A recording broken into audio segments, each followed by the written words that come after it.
அனைவருக்கும் இனிய காலை வணக்கம்.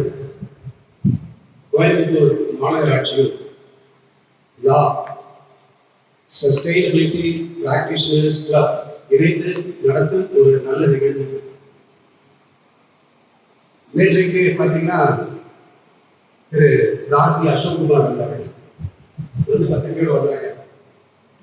அப்புறம் ஆணையாளர் பேசிட்டு சொல்லி வந்து சந்தித்து வந்து ரொம்ப மகிழ்ச்சியாக இருந்தது. என்னன்னு கேட்டால், நானும் ஆணையாளரும் பார்த்தீங்கன்னா நிறைய விஷயங்கள் பேசுவோம். பேசி அடுத்த தலைமுறைக்கு வளரும் குழந்தைகளுக்கு அடுத்த தலைமுறையான உங்களுக்கு மாணவ மாணவிகளுக்காக என்ன செய்யணும் எப்பொழுதும் ஒரு பேச்சு நாங்கள் சந்திக்கும் போதெல்லாம் வரும். அதனால்தான் பார்த்தீங்கன்னா இப்போ மாநகராட்சி சார்பாக அன்னைக்கு நாங்கள் ஒரு சைக்கிள் கொடுக்கும் நிகழ்ச்சிக்கு போயிருந்த போது அன்னைக்கு நாங்கள் பேசிட்டு இருந்தோம். குழந்தைங்க கூட உங்களை மாதிரி ஸ்டூடெண்ட்ஸ் கூட பேசிட்டு இருக்கும்போது தான் யார் என்னென்ன படிக்கலாம் என்ன குரூப் அப்படிங்கும்போது தான் நீட் பற்றி ஒரு பேச்சு வந்துச்சு. உடனே ஆணையாளர் சொல்லிவிட்டார், நீட் வந்து இலவச பயிற்சி வகுப்புகள் மாநகராட்சி சார்பாக கொடுக்கப்படும் என்று உடனே ஒரு அறிவிப்பு. மாநகராட்சியினுடைய ஆணையர் மரியாதைக்குரிய செந்தூர் பிரபாகர் அவர்களே, கார்பரேஷன் எஜுகேஷன் ஆஃபீஸர் குணசேகரன் அவர்களே, மற்றும் இங்கே வந்திருக்கக்கூடிய திரு பிளாட்டோ அகாடமி ஹையர் செகண்டரி ஸ்கூலை சேர்ந்த திரு ஹரிகிருஷ்ணன் அவர்களே, Sathya medical centre chairman doctor Kumarasamy அவர்களே, life care medical centre doctor Parthiban அவர்களே, professor RVSME college Raghu Thalapal அவர்களே, அதே போல இந்த நிகழ்வை ஏற்பாடு செய்து இங்கே நடத்தி கொண்டிருக்கக்கூடிய திரு கார்கி அசோக்குமார் அவர்களே, திரு RS விக்னேஷ் அவர்களே, திருமதி லதா சுந்தரம் அவர்களே, அதே போல இங்கே வந்திருக்கக்கூடிய தலைமை ஆசிரியர்கள் திரு மரியாதைக்குரிய திரு ஜான் காந்திவன் அவர்களே, திரு அருளானந்தம் அவர்களே, திருமதி ஸ்ரீகலா அவர்களே, திரு தாமஸ் சேவியர் அவர்களே, திரு பிரேமானந்த் அவர்களே, மற்றும் இங்கே நன்றி உரையாற்றக்கூடிய மிஸ் பிரசன்னா தேவி அவர்களே, திரு சபரிநாதன் அவர்களே, மற்றும் இங்கே வந்திருக்கக்கூடிய அனைவரையும் நான் குறிப்பிட்டேன் என்பதால் நீங்கள் எடுத்துக்கொள்ள வேண்டும் என்று சொல்லி அதே போல இங்கே வந்திருக்கக்கூடிய ஆசிரியர்கள், இந்த பள்ளி மாணவர்கள் அனைவருக்கும் முதற்கொண்டு வணக்கத்தை தெரிவித்துக் கொள்கிறேன். இன்றைக்கு வர இந்த சூழ்நிலையில் நம்ம இருக்கிறோம். நான் ரொம்ப நாளா இதை பற்றி யோசித்தது உண்டு. சஸ்டைனபிலிட்டி, அதாவது நிலைத்தன்மை. நம்ம இந்த உலகத்தில் வாழும்போது வாழ்றது பெருசில்ல, அடுத்த தலைமுறைக்கு நம்ம என்ன விட்டு செய்கிறோம் என்பதுதான் முக்கியம். இப்ப நீங்க இவ்வளவு ஸ்டூடெண்ட்ஸ் இருக்கிறீங்க, நாங்கெல்லாம் வந்து உங்களுக்கு இந்த உலகத்தை இதே மாதிரி விட்டுட்டு போவோம். வசிக்கக்கூடிய இடமாக இருக்க வேண்டும். சுயநலத்தோடு வாழ்ந்து எல்லாமே கெடுத்து நாளைக்கு நீங்க வரும்போது ஒன்றும் இல்லாம போனா எப்படி இருக்கும்? நீங்க உங்க அடுத்த தலைமுறை கொண்டு போகணும். இதுதான் வந்து சஸ்டைனபிலிட்டி அப்படிங்கிறது இப்படிதான் சொல்லணும். நாம என்ன பண்றோம்? ஒன்றும் இல்லை, மரத்துக்குள்ள கட்டிட்டா மழை பெய்யும். நிறைய மரம் வச்சாதான் மரம், ஒரு நிலம் கிடைக்கும். இப்போ பேப்பருக்கு பெட்ரோல், பேப்பர் செய்ய, பென்சில் செய்ய, அதுல இருந்து ஆரம்பிச்சு எடுத்துக்கொள்கிறீர்களானால் மரம் அழிவு தொடர்ந்து வந்துகிட்டே இருக்கு. அதுவும் நம்ம சிட்டிக்குள்ள பாத்தீங்கன்னா இது வேற விதமான பிரச்சனைகள் வரும். என்னுடைய கட்டணம் மறைக்குது அப்படின்னு பெற்றாங்க, இடைஞ்சலா இருக்குது, வீட்டுக்குள்ள போறதுக்கு இடைஞ்சலா இருக்கு, என் கார் இருக்குது, கார் உள்ள போறதுக்கு இடைஞ்சலா இருக்கு, மரத்தை வெட்டாங்க. எத்தனை கம்ப்ளைண்ட் வருது ஆணையாளர் கேட்டு சொல்லுவாங்க.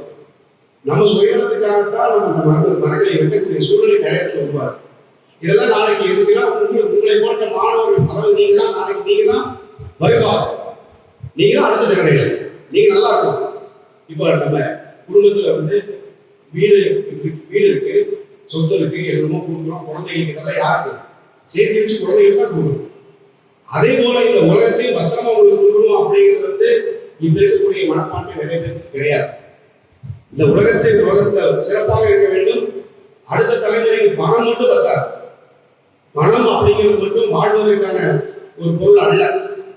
இதை வந்து நீங்க தயவு செய்து நீங்க உங்களுக்கு கொண்டு போகணும். அதற்கு தான் இந்த லா சஸ்டைனபிலிட்டி பிராக்டிசஸ் கிளப்லாம் வந்து உங்களுக்காக தான் நடந்து. இதை எடுத்து சொல்லி விளக்கமா சொல்லும்போது சஸ்டைனபிலிட்டி அப்படின்னாலே வந்து பெரியவங்களுக்கே நிறைய பேருக்கு தெரியாது. ஏன்னா அதுக்கான நேரம் இல்லை, நம்ம ஓடிட்டே இருக்கணும், சம்பாதிக்க ஓடுறோம், நம்ம ஓடுறோம், இது ஓடுறோம், நம்ம உலகம் நல்லா இருக்கும் அப்படிங்கிறது மறந்துடும். ஒவ்வொரு 100 ரூபாய் தாள் வச்சுக்கிறோமே அது நம்மது இல்லை அப்படிங்கிறது புரியுற வரைக்கும் ஓடாது. இந்த பணம் வந்து நல்லது அல்ல, இந்த சேர்க்கை செல்வம் நம் பணம் அல்ல. இது வாழ்வதற்கு ஒரு வழி, அவ்வளவுதான். இது வர்றதுக்கு, இந்த பக்குவம் வர்றதுக்கு கொஞ்சம் வயசாகும். இப்ப புரியாத நிறைய பேருக்கு பணத்தை தேடி ஓடிட்டே இருப்பாங்க. கடைசியா பார்த்தா அரசியல சொல்லுவாங்க, சின்ன வயசுல பாத்தீங்கன்னா பதவியின் பணத்துக்கு ஓடி ஓடி ஓடி அவங்க நல்ல வகையில் வரும்போது பாத்தீங்கன்னா காலையில எழுந்திரிச்சு இட்லி சாப்பிட்றதுக்கு முன்னாடி இவ்வளவு மாத்திரை சாப்பிட வேண்டும் நடக்கிறதுக்கே சொல்லுவாங்க. அந்த பதவி அனுபவிக்க நிறைய பேர் அப்படிதான் இருக்காங்க.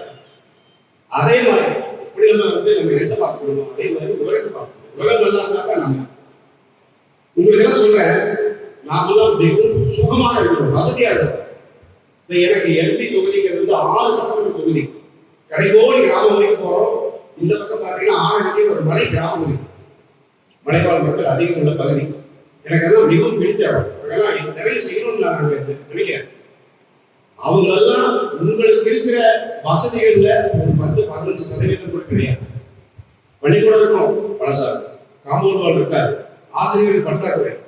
இப்ப ஆராய்ச்சியாளர் பொறுத்த வரைக்கும் மாநகராட்சியில் 100% இந்த வேகன்சி அனைத்து நிகழ்வுகளை சொல்லிருந்தாங்க. எல்லா இடத்துலையும் ஆசிரியர்கள் நிரப்பிட்டாங்க. ஆனா கிராமங்களில் அப்படி கிடையாது. நிறைய பார்த்தேன். நாங்கள் தேர்தலுக்கு போகும்போது வரும்போதெல்லாம் பார்த்தீங்கன்னா ஆங்காங்கே கிராமத்தில் இருக்கக்கூடிய குழந்தைகள் உங்களை மாதிரி எல்லாம் சுகமாவே இல்லை. உங்களுக்கு எல்லாமே இருக்கு. இந்த ஆடிட்டோரியம் இருக்கு. இந்த ஆடிட்டோரியம் எவ்வளவு பெரிய விஷயம் தெரியுமா? முழுக்கமா பள்ளிக்கூடம், அதாவது வகுப்புகளே இருக்காது. வகுப்பு அறைகளே பார்த்தீங்கன்னா டேமேஜா இருக்கும், பணம் தான் ஒழுங்கும். கட்ட சொல்லி கேட்டு இருப்பாரு பல வருடங்களாக. நீங்க இங்க ஆடிட்டோரியம் வச்சு நிகழ்ச்சி நடத்துற அளவுக்கு நீங்க வசதியா இருக்கிறீங்க. முதல்ல நீங்க அதை புரிஞ்சுக்கணும். மாநகராட்சியும் சரி, அரசாங்கமும் சரி, உங்களுக்கு கேட்கறது எல்லாம் செய்து கொடுக்கிறது. என்ன வேண்டும் நடக்குது. இதெல்லாம் நீங்க நல்லா படிக்கணும், நல்லா படிக்கணும். அதே மாதிரி படிப்புங்கிறது சயின்ஸ், மேத்ஸ், இங்கிலீஷ் இது மட்டும் படிப்பல்ல. ஒரு பள்ளி, ஒரு ஆசிரியர், அந்த பள்ளியும் ஆசிரியர் என்ன சொல்லி கொடுக்கணும்னா, நீங்க நல்ல பொறுப்புள்ள ஒழுக்கமான மாணவர்கள் வெளியே சென்று குடிமக்களாக இருக்க வேண்டும். அதற்கான பயிற்சி கடந்தான் இந்த பள்ளி. நீங்க அதை புரிஞ்சுக்கணும். பொண்ணுகளை நீங்க எல்லாம் மிட்டாய் சாப்பிடுறீங்க. ரோட்ல இருந்து மிட்டாய் சாப்பிடும் போது நம்ம என்ன பண்றோம்? மிட்டாய அந்த பிரிக்கிறோம், அந்த பேப்பரை தூக்கி போடுறோம். நம்ம மிட்டாய் சாப்பிடுறோம், நம்ம கீழே போடுறோம். அது எவ்வளவு பெரிய தப்புன்னு உங்களுக்கு தெரியுமா? இந்த மாதிரி பல குப்பைகள் டிரைனேஜ் போகுது. அந்த டிரைனேஜ் ஒரு இடத்துல அடங்கி யாரோ வீட்டுக்கு அது பிரச்சனையா அங்க கொசு தேங்குது. இந்த கொசு காய்ச்சல் வருது. இப்படியெல்லாம் யோசிச்சு பாருங்க. அந்த பேப்பர், அந்த மிட்டாய் பேப்பர் பாக்கெட்ல போட்டு போய் டஸ்ட்பின்ல போடணும் அப்படிங்கிறது யார் சொல்லி கொடுக்கணும்? நம்ம ஆசிரியர், ஒரு பள்ளிக்கூடம் தான் சொல்லி கொடுக்கணும். இப்படி இந்த அடிப்படையில சொல்லி கொடுக்கணும். நான் என்ன பண்ண போறாங்கன்னு கேட்டீங்கன்னா, நிலைத்தன்மையான உலகம். இப்பவே நான் உலகத்தை அழித்துக் கொண்டிருக்கிறோம். வயநாடு பத்தி பேசிட்டீங்க, சுயநலத்துக்காக அழிக்கப்பட்டதுதான். நிறைய மரத்தை விட்டாங்க, மண்ணோட பெருத்தன்மை போச்சு, அழிஞ்சு போச்சு. எத்தனை உயிர்கள் நைட்டு படுக்க போகும்போது பல குடும்பங்கள் போது காலம் எந்திரிக்கிறது. குடும்பமும் மண்ணில் புதைக்க போறாங்க. நமக்கு வேற விதமான பிரச்சனை வரும். இதே மாதிரி நம்ம பண்ணோம்னா நம்ம சிட்டிக்குள்ள வேற மாதிரி பிரச்சனை வரும். நீங்க அதை வந்துடக்கூடாது. இதற்காகத்தான் இந்த விழிப்புணர்வு. இப்போ எந்த நேரத்துல வெயில் அடிக்குது, எந்த நேரத்துல மழை வருவதே தெரிய மாட்டேங்குது. என்ன காரணம்? முதல் மழைக்காலம் இருக்கும், வெயில் காலம் இருக்கும், குளிர்காலம் இருக்கும். எப்போனாலும் மழை வருது, எப்போனா புயல் ஆகுது. புயல் ஏதோ இடத்துல வந்தா இங்கே மழை வருது, பெருமழை வருது. நம்ம சுத்தபத்தமா வச்சுக்கலாம். நம்ம ரயில்வே அடைச்சிக்குது, வீட்டுக்குள்ள தண்ணி போகுது. எத்தனை வீட்டுக்குள்ள தண்ணி போகுது. மழை பெருசா வந்தா கார்பரேஷன் இருக்கிற அதிகாரிகள் தூங்கவே முடியாது. நீ நினைக்கிற மாதிரி எல்லாம் இல்லை. அதிகாரிகள் ரோடு இருக்க வேண்டும். அதுதான் இருக்கிற பிரச்சனை. என்ன காரணம்னா நமக்கு சரியா பராமரிக்கிறது. நிறைய ட்ரைனேஜ் பார்த்தா ஆக்கிரமிப்பு, நம்ம எல்லாத்தையும் சேர்த்து கட்டிடுறோம். ட்ரைனேஜ் இருக்காது, ட்ரைனேஜ் தடப்படுத்துறது, இப்படி சுயநலம். இதெல்லாம் நீங்க பிற்காலம் பண்ணக்கூடாது. நீங்க நினைக்கிறீங்க ரோடு, அது நம்மளுடைய ரோடு, அது கார்பரேஷனுடைய ரோடு அல்ல. நீங்க தான் பத்திரமா பார்க்கணும், நம்ம தான் பத்திரமா பார்க்கணும். வீட்டுக்கு முன்னாடி பைப் கஷ்டப்பட்டு போட்டு கொடுக்கணும். ஒரு கவுன்சிலர் ஒரு பணத்தை கேட்டு பெற்று அதிகாரிகள் இடத்துல அவங்களும் பல சூழ்நிலைகள் அந்த பணத்தை கொடுத்து நம்ம ஒரு பைப் போடுறோம். ஒரு சிறு பைப் அந்த கேட் மேல உடஞ்சிருக்கு. ஒரு 10 ரூபா பிளாஸ்டிக் பைப் நம்ம போட்டுருக்கோம். அதுக்கு கார்பரேஷன் தான் வரணும். ஒரு 10 ரூபா பைப் நம்ம போட முடியாது, நம்ம சுத்து. இவற்றை நீங்கள் சிந்தித்து பார்க்கணும். அதே மாதிரி இன்னொரு இடத்துல மொரிஷியஸ் ஒரு நாட்டுக்கு போனோம். அங்க யாரும் போரல் போடுறது அனுமதி கிடையாது. பூமிக்கு கீழே இருக்கிற நீர் மரங்களுக்கு தான் சொல்லணும். அங்க மழை பெய்யுது. மாசத்துக்கு 3-4 மாசம், வருஷத்துக்கு 3-4 மாசம் மழை பெய்யுது. மழை தண்ணியை சேகரிக்கிறார்கள். குடிக்கிறதுக்கு, விவசாயத்துக்கு சேகரிப்பு பண்றது அந்த மழை தண்ணி தான். அவ்வளவு அற்புதமா செழிப்பா இருக்கு. நாமும் அப்படி இருக்கலாம். நம்ம அப்படி பண்றது இல்லையே. நினைச்ச இடத்துல போர் போடுறோம். போர் போட பூமி வந்து பாத்தீங்கன்னா அப்படி ஸ்திரத்தன்மை வந்து நாளைக்கு ஏதோ ஒரு பிரச்சனைனா பூமி அதிர்ச்சி தாங்காதுங்கிறதா எல்லாரும் சொல்லிட்டு இருக்காங்க. ஆனா நம்ம வந்து எல்லா இடத்துலையும் போட்டுட்டு நடந்து கொண்டிருக்கோம். இதற்கெல்லாம் ஒரு விடிவு வர வேண்டும். இப்படி ஒவ்வொரு பிரச்சனையா எடுத்துக்கலாம். ஒவ்வொரு அடிப்படையில பாத்தீங்கன்னா பிற்காலத்துல பூதாகாரம். இப்ப நாங்க பண்ற தவறுகள் எல்லாம் உங்களுக்கு வரும். நீங்க பெருசு குழந்தைங்க பெரிதாக போகும்போது இந்த பிரச்சனை நீங்க அனுபவிப்பீங்க. இதையெல்லாம் சொல்லிக் கொடுக்கணும். நீங்க அந்த தவறுகளை சில பேர் தெரியாமல் செய்த தவறுகள் நிறைய வரக்கூடிய காலகட்டத்தில் நீங்க அதை பண்ணக்கூடாதுங்கிறது தான் இங்க நோக்கம். அதற்காகத்தான் இந்த மாதிரி அவங்க இப்ப இத்தனை பேர் வந்திருக்காங்க. இப்ப டாக்டர் இருக்காங்க, கல்ச்சர் இருக்காங்க, கம்பெனி இருக்காங்க, ஸ்கூல் வச்சிருக்காங்க, எல்லாம் இருக்காங்க.